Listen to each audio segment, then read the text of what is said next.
Bom, gente, a base da nossa discussão, né, que se faz ainda nesse início de curso se relaciona à questão das origens de uma cultura da sabedoria. Né? Eu fiz essa proposta para vocês de se pensar isso antes de nos adentrarmos mais propriamente na questão do problema do autoconhecimento, né, relacionado à educação, né, que é o tema central do nosso curso, né, e inspirado inclusive, né, como eu dissera a vocês naquela famosa frase, na famosa afirmação, na verdade, do pórtico do oráculo de Delfos, né, conhece-te a ti mesmo.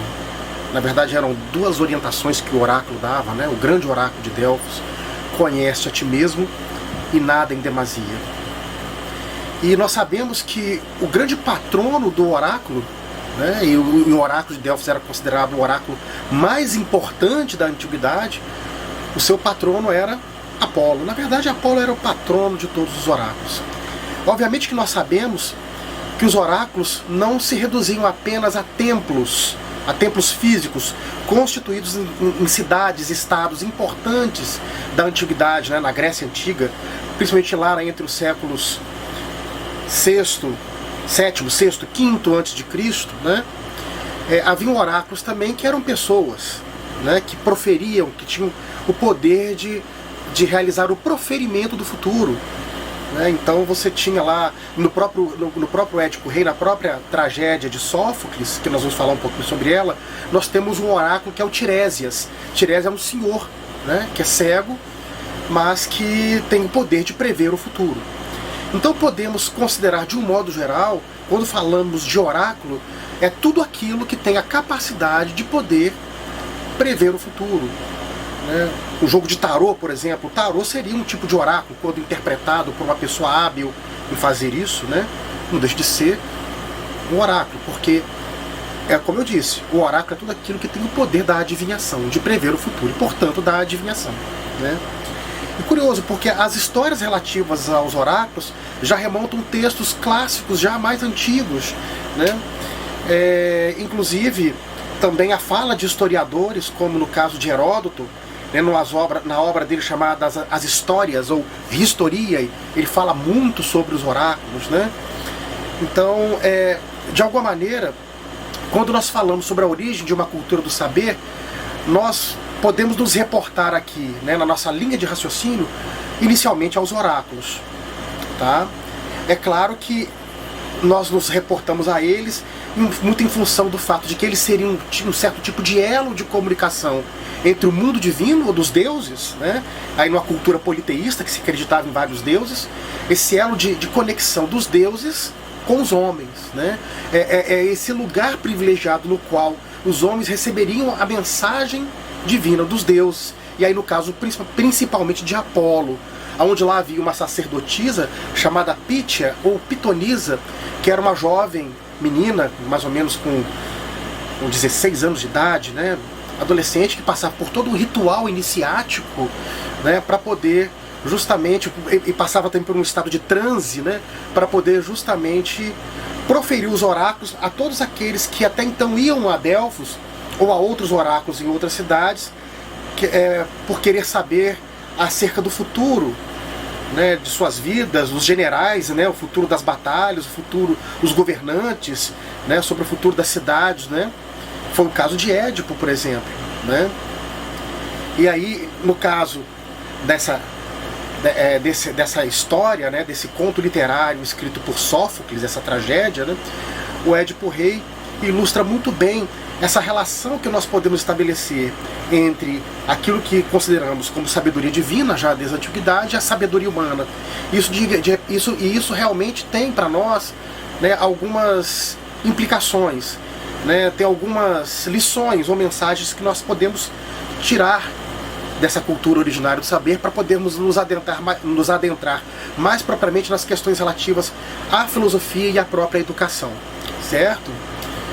Então, no caso de Édipo, né, o que nós sabemos, né, pela própria leitura do texto, de que a cidade de Tebas foi assolada por uma peste, né, em que as colheitas, né, em que as plantações, na verdade, não davam mais nada, a cidade ficou estéril, né? Então houve uma peste que impossibilitou a frutificação, né, das plantas e de tudo, de todas as, né, a terra passou a não dar mais, a germinar, né, e a dar frutos. Então a falta de água, uma seca profunda, né, as mulheres passaram a não ter mais filhos. Então a cidade ficou assolada por uma peste natural, né, onde houve uma carência de tudo, né, dos recursos naturais, né, o solo seco, a falta de comida, né, como eu disse, as mulheres não gerando filhos mais, né, e o Édipo, enquanto governante de Tebas, né, naquele desespero em querer salvar a sua cidade desse infortúnio, né, veio de alguma maneira a recorrer ao oráculo para poder saber a razão de todo o ocorrido. A história tem como esse ponto de partida dentro do texto, e aí, com o auxílio até do seu cunhado, marido de sua esposa, o Creonte, né, o Creonte disse que havia um adivinho, né, que era um cego chamado Tiresias, e que ele poderia consultá-lo, que ele certamente daria algum tipo de informação a esse respeito das razões pelas quais isso estava ocorrendo, né? E o Édipo pediu então para que o Tiresias viesse a ter com ele, né, no seu reinado, e o Tiresias colocou que seria muito assustador para o Édipo saber, na verdade, as razões, né, as causas da desgraça que vinha ocorrendo, né, na cidade. O Édipo obviamente insistiu, e o Tiresias, né, até resumindo aqui, disse que a causa desse grande infortúnio seria ele mesmo, o próprio Édipo. Bom, e por que o Édipo seria a causa de todo esse infortúnio que até então estava ocorrendo com a cidade de Tebas? Porque na verdade ele era filho da própria mãe na qual ele se encontrava casado, a Jocasta, com o seu pai, né, e o seu pai que já havia morrido, que era Laio, né, o nome dele.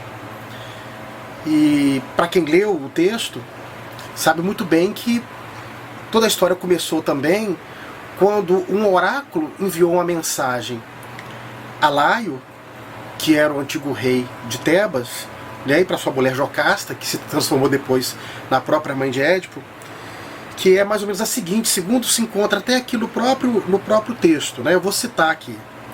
A Jocasta falando num trecho aqui mais pro meio da tragédia: absolve-te do crime de que falas e escuta-me.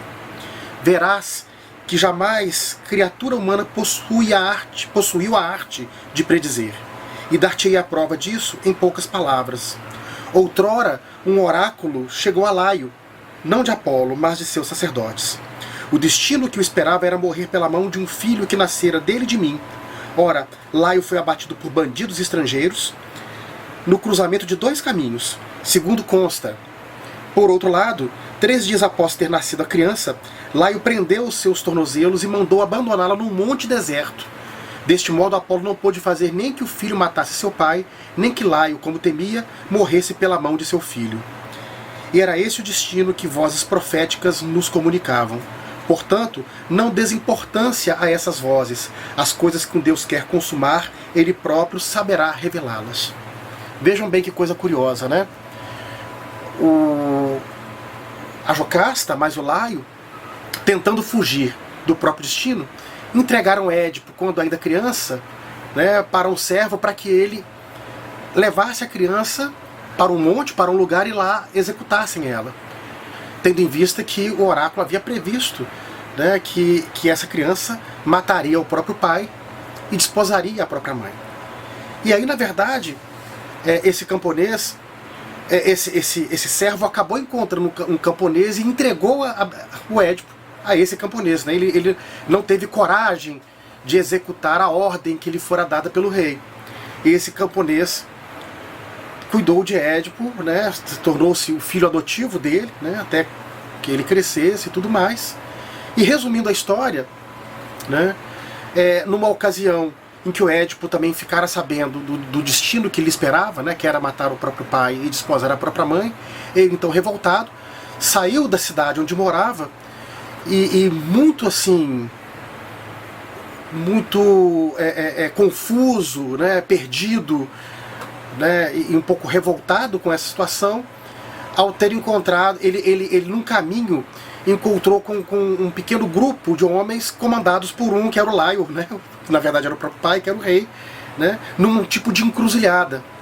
E aí eles entraram em conflito e o Édipo matou todos os soldados, né, que eram poucos ali que estavam, e depois o próprio pai. Né? Então, quer dizer, o destino se fez por outras vias, né? Mesmo por mais que os personagens principais, né, quer dizer, implicados nessa situação, tivessem procurado meios para poderem se desviar desse mesmo destino. Não teve jeito. Né? E aí, então, ele foi para Tebas, né?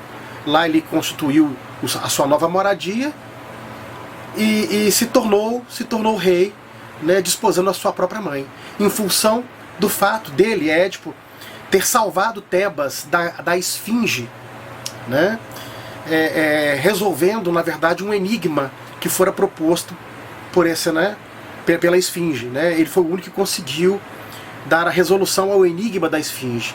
E isso era uma condição para que Tebas fosse salva, né, dos infortúnios que ocorreriam em função, né, da praga que essa mesma esfinge iria impetrar a cidade. Né?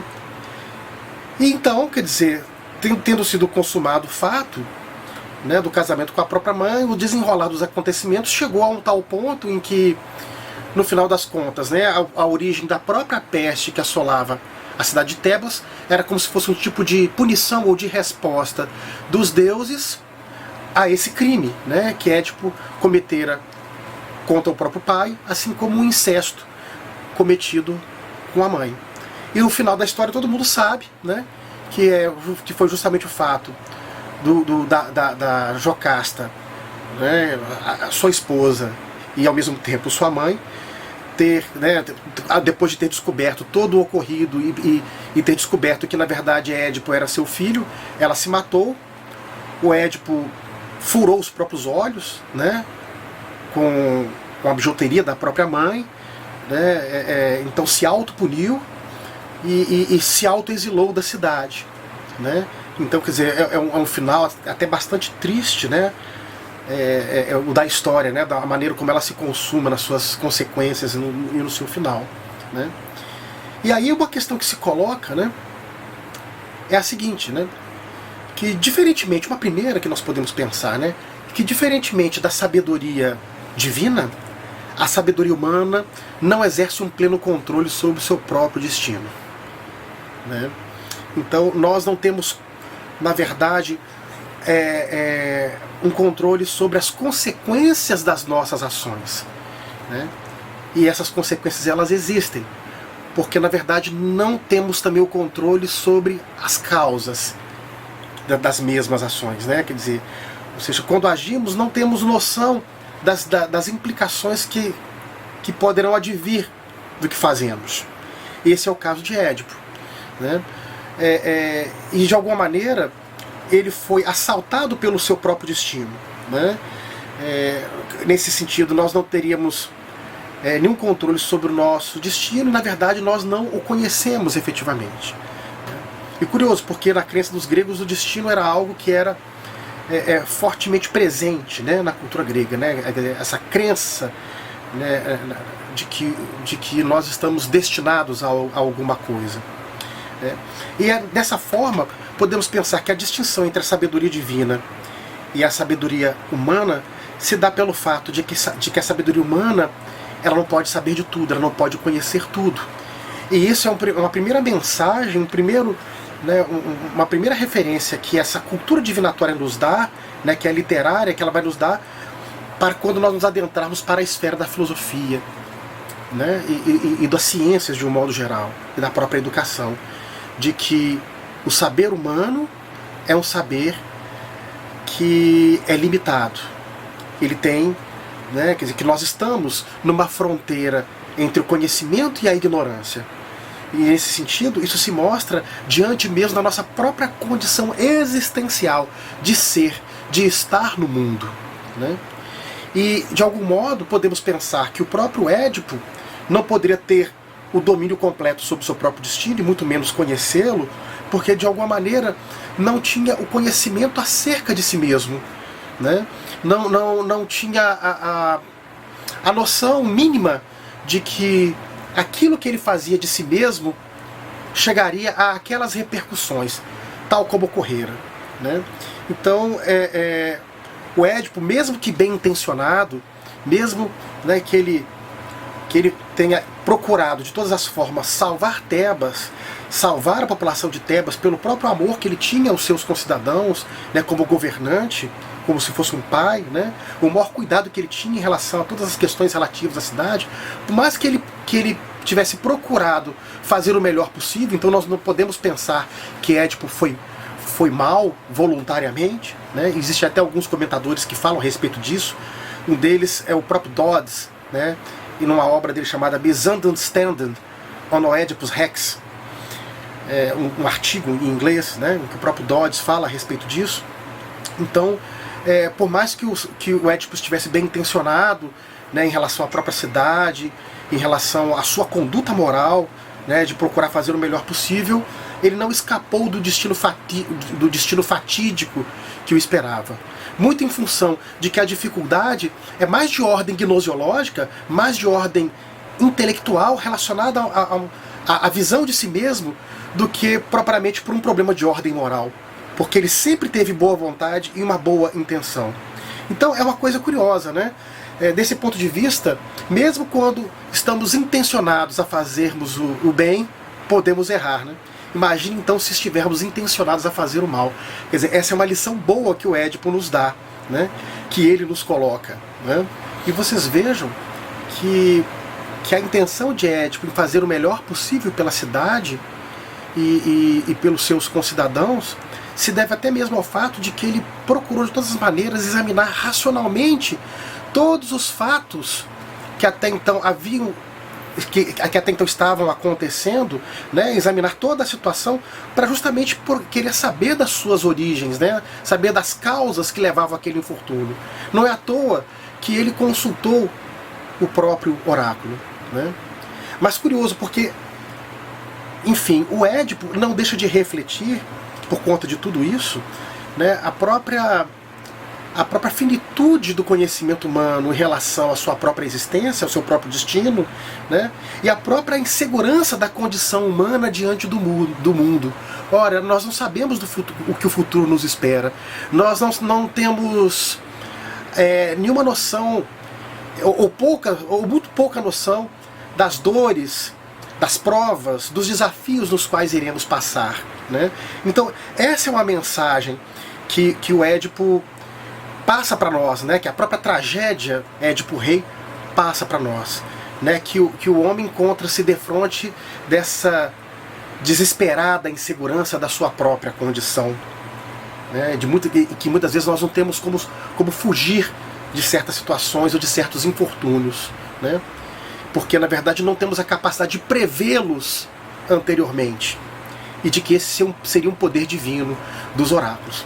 De alguma maneira, quer dizer, isso se relaciona com o problema do autoconhecimento. Por quê? Porque na medida em que o homem consegue olhar para dentro de si mesmo, ele passa também a se questionar sobre aquilo que ele é, sobre aquilo que ele faz de si mesmo, e em que medida muitas das suas tendências, muitas das suas falhas, né, das suas imperfeições, não possam produzir consequências desagradáveis, ruins, ou que possam nos levar ao sofrimento.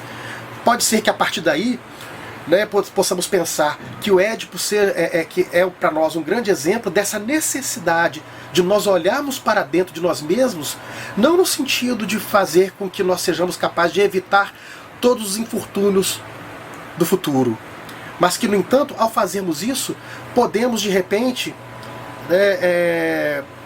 cuidando de nós mesmos, claro, né, evitar muitas coisas que poderiam de repente acontecer, né? Ou nos dar a possibilidade, não de errar, porque iremos errar de qualquer forma, mas de errarmos cada vez menos, né? Então, de alguma forma, a questão do desenrolar da própria tragédia, ela vai assumindo um fluxo maior, um vulto maior, na medida em que o próprio Édipo começa a questionar as razões de tudo aquilo que está acontecendo. E aí, quando ele se volta para dentro de si mesmo, né, e ele desperta a sua consciência diante de todo o fato ocorrido, né, já era até tarde demais, né? E aí ele mesmo se outorga a punição, né, que seria furar os próprios olhos, né? Então, essa lição do Édipo Rei, ela é importante enquanto a primeira forma de nós refletirmos sobre a necessidade do autoconhecimento. Mas mesmo assim, isso não significa que saberemos também tudo acerca de nós mesmos e do nosso próprio destino.